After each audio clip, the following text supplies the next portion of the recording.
নমস্কার বন্ধুরা, আমি প্রিয়াঙ্কা। আমার বর্ণময় প্রিয়াঙ্কার আরও একটি নিউ ব্লগে সকল বন্ধুদের অনেক অনেক শুভেচ্ছা। আর আজকে যেহেতু রথের মেলার ব্লগ শেয়ার করছি, তো তোমাদের অনেক অনেক শুভকামনা জানাই।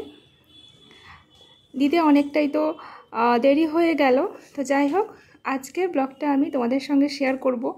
তো সকাল সকাল আমরা হাওড়া থেকে চলে এসেছিলাম পূর্ব মেদিনীপুর মহিষাদলের রথ দেখতে। আর তো চলো সোজা চলে এসেছিলাম একেবারে রথের কাছে। আমরা তো মেলাতে ঢোকা হয়নি, সোজা চলে এসেছি রথের কাছে এখানে। আর প্রথমেই একটু ওই যে রথের দর্শন করে নিলাম। এখনও কিন্তু রথের মধ্যে কিন্তু ঠাকুর আনা হয়নি। তো অনেক সকালে বলতে আমাদের যেহেতু অনেকটা জার্নি করে যেতে হয়, তো তার জন্য তাড়াতাড়ি করে চলে গেছি। আর চলো আজকে তোমাদের সঙ্গে অনেক কিছুই শেয়ার করব। তবে রথের মেলাটা এতটাও ভালো করে ঘোরা হয়নি, কারণ আজকে যেহেতু প্রথম দিন, তো রথযাত্রা ছিল, তো ওই দিন অনেক দোকান খোলা আছে, আর অনেক দোকান কিন্তু সাজানো গোছানো চলছে। তো আর আমরা এখান থেকে বেরিয়েছিলাম ওই 6:30টার দিকে, আর ওখানে পৌঁছে গেছি 9:30টার দিকে। তো এত সময় কি করব। আর রথ তো টানা হবে ওই বিকেল 4টার সময়, তো অনেকটাই হাতে সময়। আর খুব সকালেই চলে এসেছি, তবুও দেখতে পাচ্ছ ভীষণ ভিড় সকাল থেকেই। আর শুধু যে আমরা হাওড়া থেকে এসেছি তা নয়, অনেকেই দেখলাম মানে পুরো ট্রেন ভর্তি হয়েই এসছে ওদিক থেকে, পাঁশকুড়া, হাওড়া, আরও মানে অনেক দূর দূরান্ত থেকে অনেকেই এসছে এখানে। তো আমরা ওখান থেকে রথ দেখে এখন চলে যাচ্ছি আমরা এই যে মানে ভিজে ভিজে, বৃষ্টি তো সব সময় পড়ছে, তো যাচ্ছি এখন রাজবাড়ির দিকটাতে। এত ভিড় আর এত লোকারণ্য। তো এদিকে দেখো এই যে পালকিতে করে এখন কিন্তু রাজবাড়ি থেকে ঠাকুর নিয়ে যাওয়া হচ্ছে। তো এই বিষয়ে তোমাদের সঙ্গে একটুখানি বলবো। তো তার আগে একটুখানি তোমাদেরকে একটু দেখিয়ে দিই। এই যে রাজবাড়ির এই দিকটাতে দেখলাম যে কাজ হয়েছে, বেশ সুন্দর করে বেশ সাজানো হয়েছে। আর তারপরে এটা হচ্ছে রাজবাড়ির গোপালজিউ মন্দির। তো এই মন্দিরে এই দেখো লেখা আছে রাজবাড়ির গোপালজিউ মন্দির। তো এখানে আগে এসেছিলাম, সেইটাই তোমাদের সঙ্গে শেয়ার করেছি। এই যে দেখতে পাচ্ছ ভিডিওটা, এটাও আমার আগের ভিডিও, সেগুলো থেকে একটুখানি করে তোমাদের জন্য জাস্ট দেখানোর জন্য নিয়েছি। আর ওই যে রাজবাড়ি মানে কিছুটা গোপালজিউ মন্দির থেকে হেঁটে গেলেই তারপরে কিন্তু রাজবাড়ি। আর রাজবাড়িতে এবছর এত ভিড়, মানে ভীষণ একটা বড় লাইন পড়ে গেছে, তার জন্য আমরা কিন্তু আর যাইনি এবছর, ঘুরে চলে এসেছি। কারণ অনেকক্ষণ লাইনে দাঁড়িয়ে থাকতে হবে এই বৃষ্টিতে বাচ্চা নিয়ে, তাই ঘুরে চলে এসেছি। আর ভিতরে ঢোকাই হয়নি। প্রত্যেক বছর আমরা কিন্তু গিয়ে একটু ঘুরে আসি।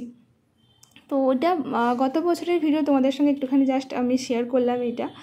আর ওখান থেকে একটু ঘুরে টুরে তারপরে চলে এসেছিলাম আবার রথের কাছে। আর এখানে মানে বৃষ্টি তো হয়েই চলেছে, কিন্তু ভিড় পরপর যত টাইম বাড়াচ্ছে প্রচুর বাড়ছে। আর এই দেখো এখন কিন্তু ঠাকুর তোলা হয়ে গেছে, মানে ওই যে মাসির বাড়ি থেকে পালকিতে করে কিন্তু ঠাকুর নিয়ে চলে এসেছেন। আর এখানে ঠাকুর কিন্তু সব তোলা হয়ে গেছে আর সাজানো হয়ে গেছে ফুল টুল দিয়ে সুন্দর করে। আর এদিকে দেখো ভীষণ কাদা।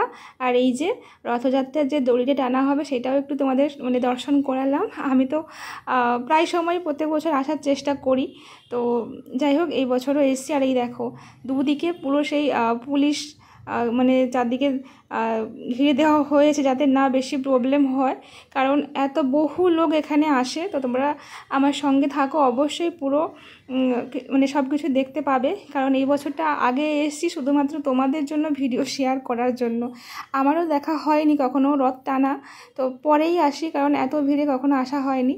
তো ওখান থেকে আবার চলে এসলাম আমরা এই যে জগন্নাথ দেবের মাসির বাড়িতে। তো চলো এখানে ভেতরটাও বেশ সুন্দর করে সাজিয়েছে, আর ভেতরে অনেকেই যাচ্ছে। তো যেহেতু 4টের সময় রথ টানা হবে, তাই অনেকেই এখানে ওখানে সব জায়গায় ঘুরছে। এই দেখো শ্রী শ্রী জগন্নাথ দেবের মাসির বাড়ি এটা। তো এই যে জগন্নাথ দেব, এটাও কিন্তু আগের ভিডিও থেকে একটুখানি ক্লিপ শেয়ার করলাম। চলো তোমাদের এই মহিষাদলের রথের একটু ইতিহাস তোমাদের সঙ্গে একটু আলোচনা করি।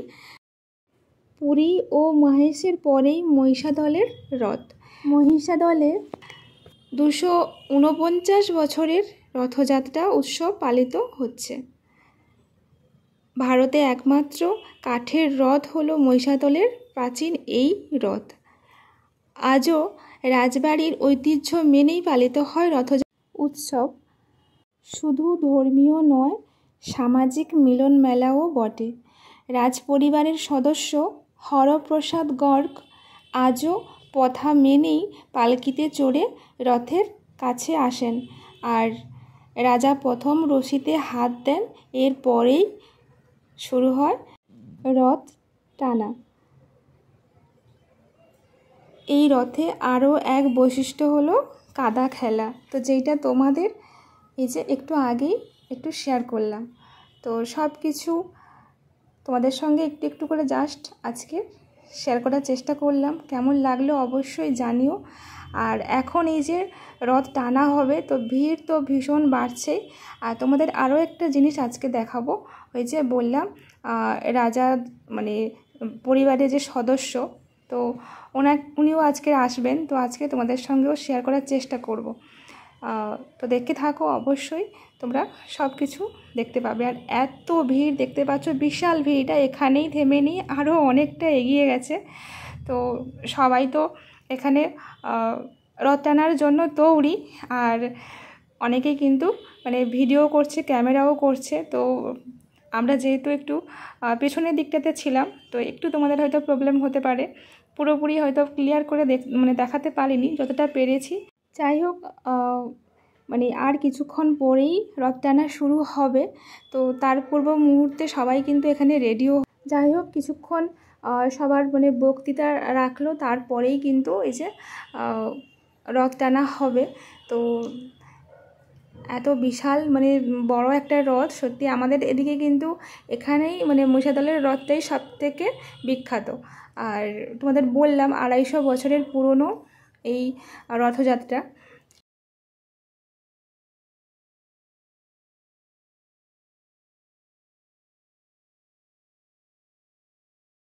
তো চলো এখন আমরা রাজপরিবারের সদস্য একটু চক্ষু দর্শন করে নিই, কারণ আমরা কখনো রাজা তো দেখা হয়নি। তো রাজপরিবারের ইনি হচ্ছে সদস্য হরপ্রসাদ গার্গ। তো উনি এখন এই যে এসছেন, আর সবার সঙ্গে একটু দেখা সাক্ষাৎ করে নিল। তারপরে এখন কিন্তু রথের দড়ি হাত দিয়ে টানলে তারপরে কিন্তু শুরু হবে মানে রথ টানা বা রথযাত্রা। তো এই যে শুরুও হয়ে গেছে। আর সত্যি এত বিশাল ভিড় হচ্ছিল যে সেইটা তোমাদের সঙ্গে শেয়ার করতে পারিনি। যখন এগিয়ে আসছে, তো আমরা যেখানে দাঁড়িয়েছিলাম, তো আমাদের সামনের মানুষগুলো সবাই পিছিয়ে আসছিল। তো তার জন্য যেহেতু মানে এত ভিড়, তাই আর বেশি কিছু আমরা রিস্ক নিইনি, পিছনের দিকে চলে গেছিলাম। তো যাই হোক, অল্প করে হলেও তোমাদের সঙ্গে কিন্তু আমি রথযাত্রাটা শেয়ার করলাম। কেমন লাগলো অবশ্যই জানিও। আর ভীষণ ভিড় পুরো ছেয়ে গেছে। মোটামুটি আমরা একটু দর্শন করে এখন চলে যাচ্ছি বাড়ির দিকে। চলো, টাটা।